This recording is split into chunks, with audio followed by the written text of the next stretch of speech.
This is Season 10 of the Convene podcast, brought to you by Louisville Tourism.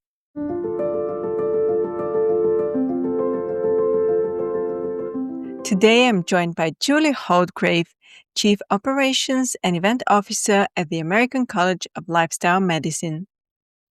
Julie brings over a decade of experience in event strategy and execution, and her work has been pivotal in advancing ACLM's mission to promote healthier lifestyle through education and community.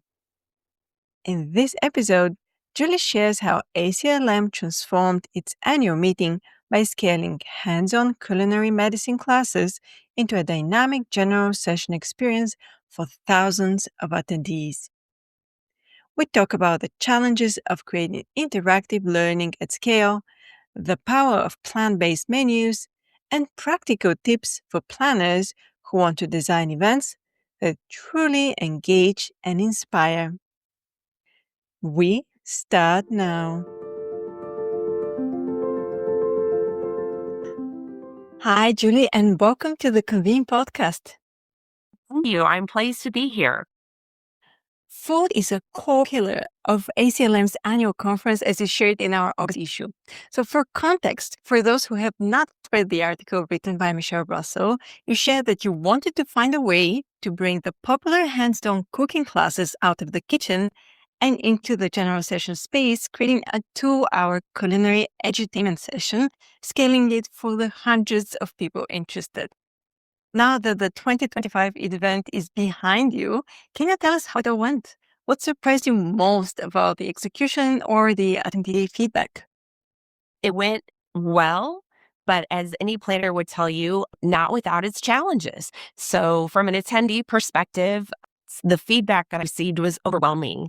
It was inspirational to those that are interested in trying to connect culinary education in their medical practice, for those who are trying to start teaching kitchens in their clinics or in their communities to help educate folks.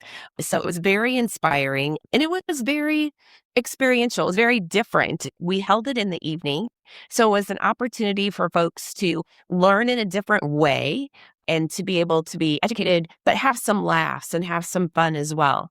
Logistically, the power in the hotel decided to go on and off about 3 or 4 times in the middle of the session. It would only be off for maybe 15 seconds, and then it would come back on. But we are a hybrid event. We are a live show in person. And guess what that does to technology? Everything has to reboot, lights have to come back up, systems have to, reconnect. So our speakers did a great job of staying in the moment, knowing that it was out of their control, it was out of our control. But we had people running around, checking plugs and making sure that, somebody hadn't tripped on a cord type of thing. We had a speaker who lit a candle on the stage. Of course, the hotel was like, put that out. But no, it went really, really well. And it is something that we definitely will look to repeat in the future, and also bring back to the conference the ability to have smaller, more intimate sessions of 20 to 30 people, hands-on, cooking and learning with our culinary medicine education. Well, I can imagine how you felt in those moments. I was focused on asking about scaling these classes, but I would never imagine that actually losing power was being the bigger issue in the conversation. Wow. Yes, I would not either. The hotel responded well, and apparently it was an issue with the actual power grid in the city, but at the same time, something that the hotel really needs to solve for, because equipment gets damaged, all of the different challenges that you may have behind the scenes with that. But we survived, we rolled with it, we made some jokes about it, and everybody was happy in the end. I'm glad to hear. How did you approach creating an experience that felt interactive and personal, even in a general session space? We had to figure out how to connect with people. We had to figure out how to meet people where they are. So what we did is we made sure that we had a diverse group of speakers. We had a doctor, we had two doctors who are actual chefs.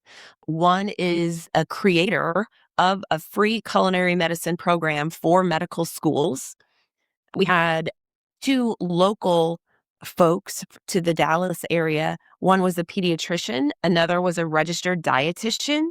So, again, different perspectives that they are bringing. And then we also had another doctor who is a chef who is Japanese. And so he brought a different cultural perspective.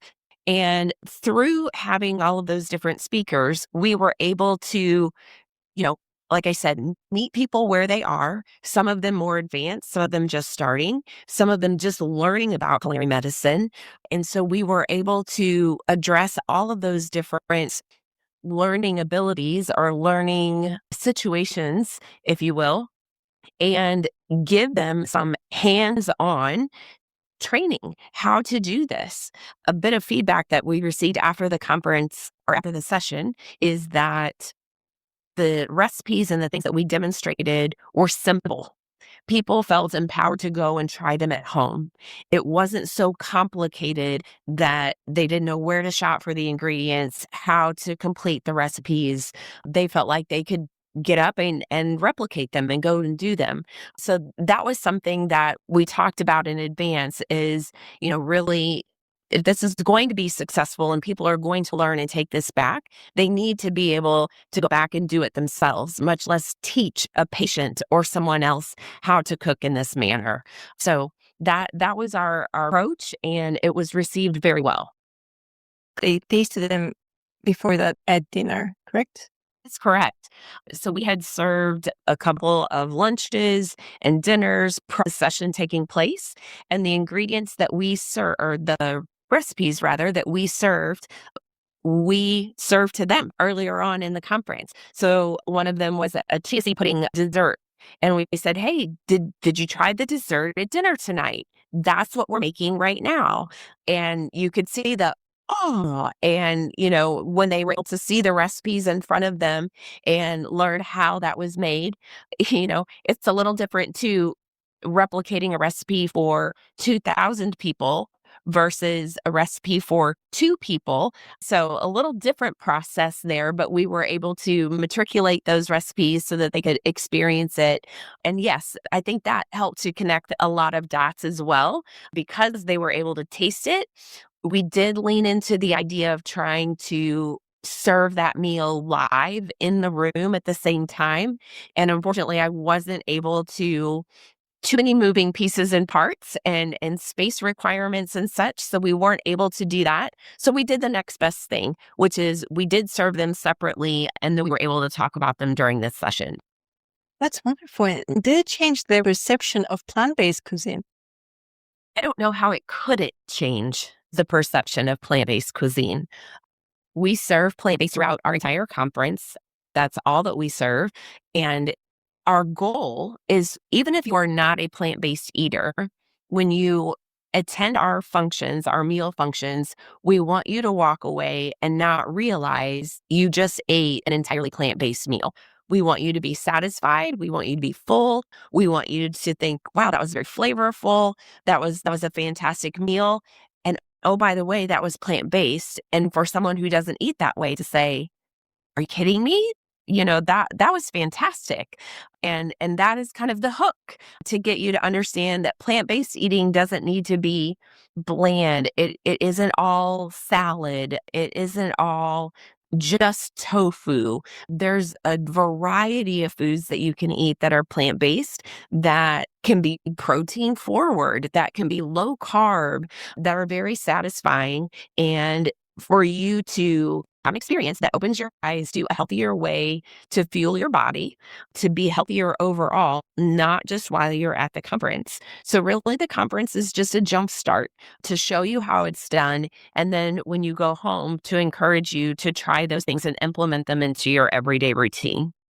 I really love that. And throughout this season, we focused a lot on plant-based. So I think that's just one more great example because I've heard throughout all these conversations in the season that sometimes people choose to, or planners choose to leave the meat at the end of the buffet, still provide meat options, but you're eliminating those completely. So I think that's the next level. Yes, I do think for a standard meeting in the United States, you have to have the right attendee expectation. Our attendees expect that we communicate to them in advance. When you come to the conference, we will be serving plant-based meals. I would encourage other planners who are serving a standard American diet to take baby steps. Have one meal that is plant-based. Offer plant-based options with every meal, not just for special dietary requests. Allow people to try it. It isn't something I would encourage anyone to do, cold turkey and expect attendees to embrace it. There'll be a little shock value there where they're like, hold on, what have you done to me? But I do encourage you, the only way you're going to know is if you try.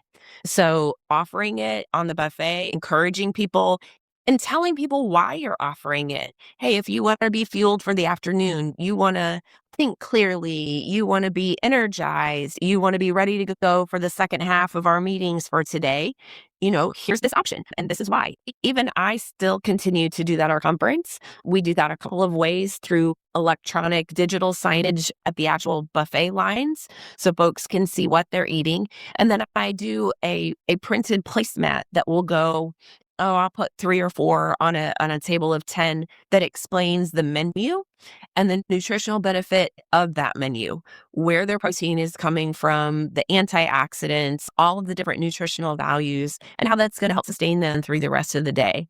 So again, it's all about baby steps and behavior change, and encouraging people to take that first step is usually the biggest one.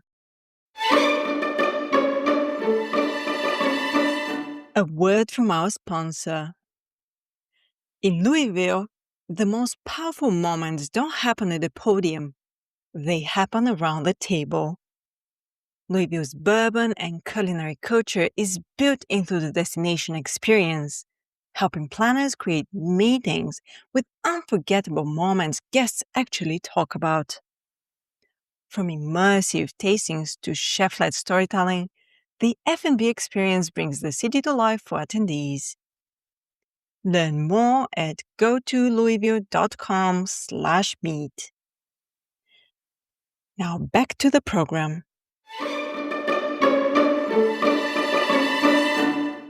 Do you also offer the recipes or more information on the menu in the app? Yes, we do. We offer specifically for that culinary session that we are speaking about, we offered all of those recipes through our meeting app for anyone that wanted to have those. And then I always receive requests about things that the hotel creates. We work very hard with our hotel partners to create new and exciting plant-based experiences, and folks are always asking for those hotel recipes as well. So we do keep that in mind. We try to have a couple of them ready to share, and then the rest of them is like, well, you need to bring your meeting here and they'll be happy to recreate this for you. Tell us, so bringing something that's meant to be in a kitchen into a general session, how is transforming that stage and making it into a live cooking stage? What did it take? This was an interesting process because you're exactly right. Creating a live cooking environment, our intention, full transparency, our intention was to be cooking live in front of our individuals and having the smells and the sounds, the sizzles happening. We quickly learned that recreating that in a general session environment requires a lot of permits, requires a lot of expense, requires a lot of time prior to session and post session for setup, connectivity, so on and so forth. So we did have to pivot. We had to pivot and take more of an approach that we would prepare the foods in advance. And then on stage live, we assembled the food. So everything was in small dishes. Things that needed to be roasted were roasted. Things that need to be sauteed or cooked through were done that way. And then during the actual session, we talked and showed videos from our culinary medicine education program that showed our chefs sauteing, that displayed our chefs, chopping an onion. I know that sounds very simple, but some people don't know how to appropriately chop an onion. So we showed those demonstrations, and it really, for our presenters, it relieves some, stress of presenting live in the moment like that. And yet we still had I guess I will call him the roaming cameraman, who had the shots from up above and were able to show the audience exactly what was happening from the stage. We actually were able to show different ingredients as well, from a regular sweet potato to a white sweet potato, why you would use one over the other. And we were then able to show the final product of the recipe assembled in its completion. And because we did that way, again, from a planning perspective, much less cost, expenses were really driven down. In the end, it did not impact the experiential learning at all. No, everyone was still very engaged. Again, we could have done without the power going on and off, but it allowed our folks to see from start to finish how this recipe came together. And then it also allowed us to highlight that culinary medicine curriculum. We're encouraging everyone to go and enroll and to take this course. And so it allowed them to see bits and pieces of what they would experience if they took this course. So it was a win-win in the end. And just to clarify, the people in the audience are not actually cooking while they're observing everything presented on stage, right? They don't have the ingredients in front of them. They're just seeing it. I don't know if there is an interactive element, if they can ask questions during the process, communicate with the chefs, but they're not actually cooking hands-on. Is correct. They are not cooking hands-on. It is more, I guess you could call it more like a didactic session where they are sitting in the audience watching, listening to what is happening on the stage. And then, yes, absolutely, they are able to ask questions that our presenters respond to in real time. And with the power going out, we had a few that were just shouting out a question as we were waiting for the power to regenerate. Well, what about this? Tell us about that. And that, again, everyone was making the best of an unfortunate situation, and it just added a little levity to the room. People were laughing and relaxed and involved in what was going on. A single person did not get up and walk out the door. So that's when you knew you were giving good content. So how did you measure the success of this initiative?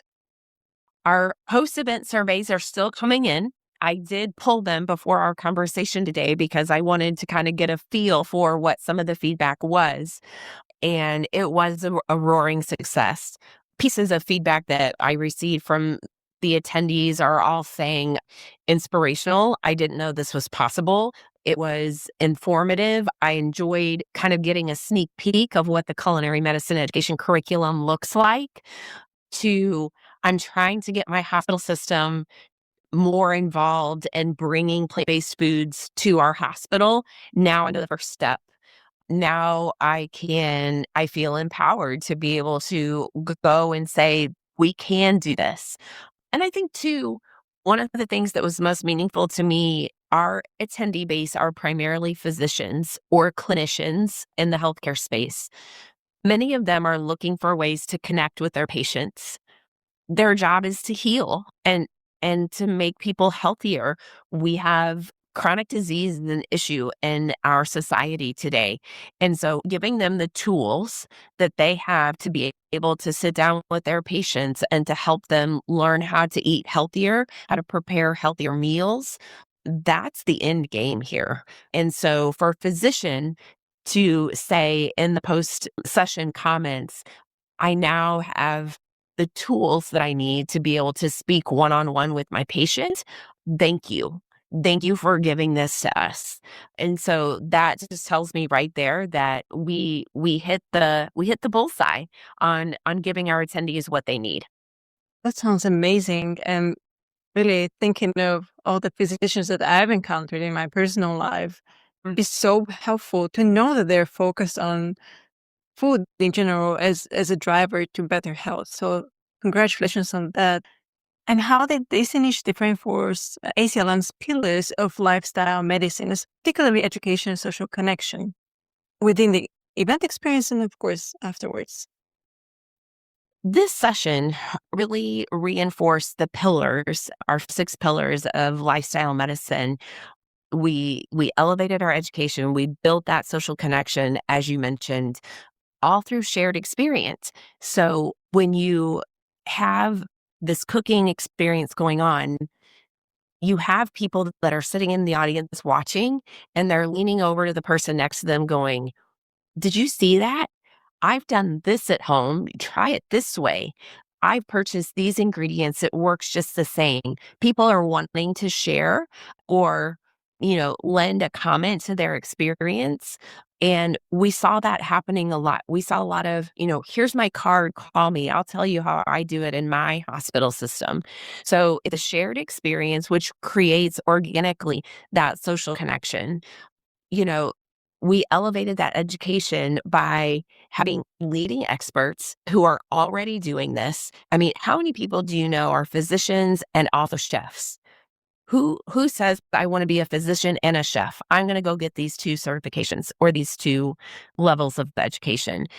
In addition to that, those experts delivered learning objectives that were very clear, very direct. And our attendees, we set that expectation with them in advance. This wasn't a session that we just said, hey, this is Tuesday night, come and join us.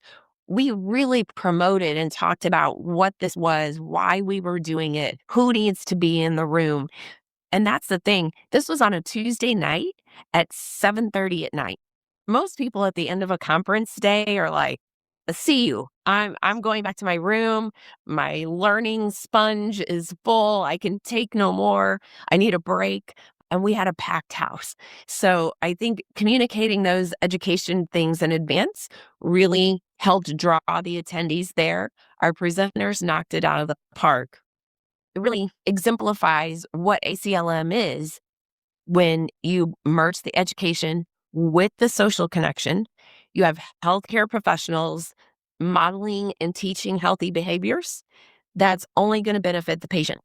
And overall, that's you, that's me, learning how to live a healthier lifestyle and how to be healthier in our day to day lives. And so that's what ACLM is really all about. I love it. I just want to mention here that you have representatives in your audience from more than 50 countries. So this spreads, this doesn't stay in one country only, which is very important. Absolutely. The reach across the globe is spreading. We have other lifestyle medicine organizations in other countries. ACLM, the American College of Lifestyle Medicine, was really the first time a small group of physicians came together and said, we want to impact change. We want to influence change. And they put their own personal money together to kind of form what was first known as the American College of Lifestyle Medicine. Since then, it has spread across the globe. We have folks that come to our conference and refer to it as the gold standard, if you will, to learn and to grow and to learn to take back and to influence their communities, their countries, and what is happening there. So it really is, we are going to change the world. We are going to change the way people approach health and healthy living. And it's exciting to come to work every day and to see people say, I was able to play with my grandkids over the weekend because I don't have to take my pre-diabetes medication anymore. And that's all through diet and lifestyle and how you manage all of that in your day-to-day lives. It's quite a different experience coming to work every day and one that I do not take for granted. That's very inspiring. So, for planners who want to incorporate experiential learning into their events, what key advice would you give them based on your experience with this large scale culinary activation? I think one of the important things is design for engagement, not just entertainment. Cooking stations, mythology challenges. You can get creative with what you're already doing in your space. Doing things collaboratively that require problem solving brings people together. People want to work together to solve a problem. So think about what is already happening in your organization, a problem that you're trying to solve, and use your attendees in a think tank situation to help them solve. It just organically brings people together because they want to work together. And then the other thing I would say to that is don't forget to allow a time for reflection. Talk about what you just did after the fact. We had this great cooking demonstration. And then afterwards, the following day in session from the main stage in general session, we talked about it a little bit. What was your best takeaway? What did you learn? What did you like? What did you not like? What did you wish you had more of? In smaller settings to get that real time feedback while people were, it was fresh and they were still thinking about it. Designing for engagement is a filter that I like to use across all of the content for our conference because you really want people on the edge of their seat looking for more, expecting more, walking away wanting more. And that's what's going to bring them back to your conference year after year after year. I love the fact that you stress that we need to reflect on what just happened, talk about it, and then move forward because so often we just rush to the next. And that's how we view events. Think about the learning that comes from the pause because we all process differently. Some people process in real time, they're on their toes. Other people, it takes time. They like to think through things or something will come to front of mind after the fact. And there's a lot of learning that can happen with attendee to attendee, even for an attendee going back to their organization. Hey, I learned this at this conference. Can we talk more about it? I don't think we can do exactly this, but I think we can do a version of this. And applying those skill sets and those mindsets are just crucial. Otherwise, why are we going through all of these hoops to provide this great content when we can really, learn from each other as well? What's next for the next annual meeting? What's next is taking a deep breath and getting ready for Lifestyle Medicine 2026. We are in the planning stages right now. Keynote speaker invitations are being sent out. Registration is being developed for 26, that typical planning cycle. But as I mentioned earlier in our conversation, a renewed focus on the culinary piece in the smaller group setting. We will be in Orlando in 2026 at Rosen Shingle Creek Hotel. That particular hotel sits adjacent to the Rosen School of Hospitality. And at the Rosen School of Hospitality, they have 2 physical teaching kitchens. And they are exactly that. They are fully built out kitchens to teach culinary skills to students.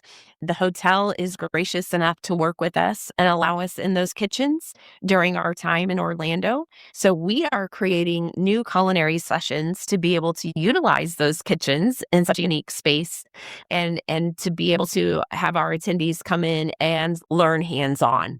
There's nothing like doing it yourself and really being immersed in the kitchen with a chef's apron on, crying because of the onions and, really learning the skills that they are wanting to learn. So we'll have entry-level courses, we'll have super advanced courses, and then we'll have what I like to call academic courses for individuals who are looking to bring a teaching kitchen into their hospital system, into their community, into their YMCA, and talking about the setup, how you do that, how you find funding, and the benefits of that process. So my planning committee, no rest for the weary. We put our planning hats right back on and we get started. So I'm not going to give away too many secrets for what we're planning for 26, but the wheels are spinning. Let me tell you, the wind is in our sails.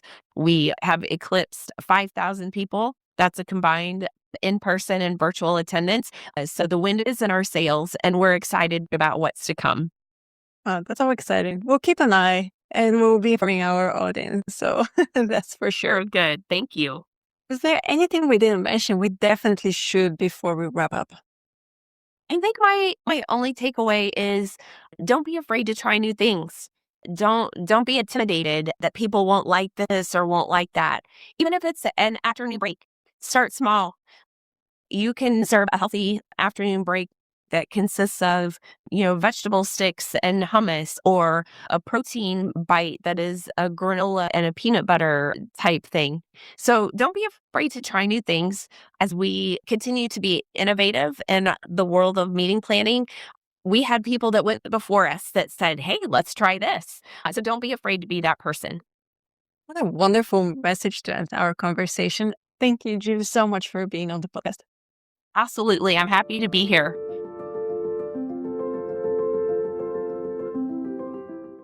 Remember to subscribe to the Convene podcast on your favorite listening platform to stay updated with our latest episodes.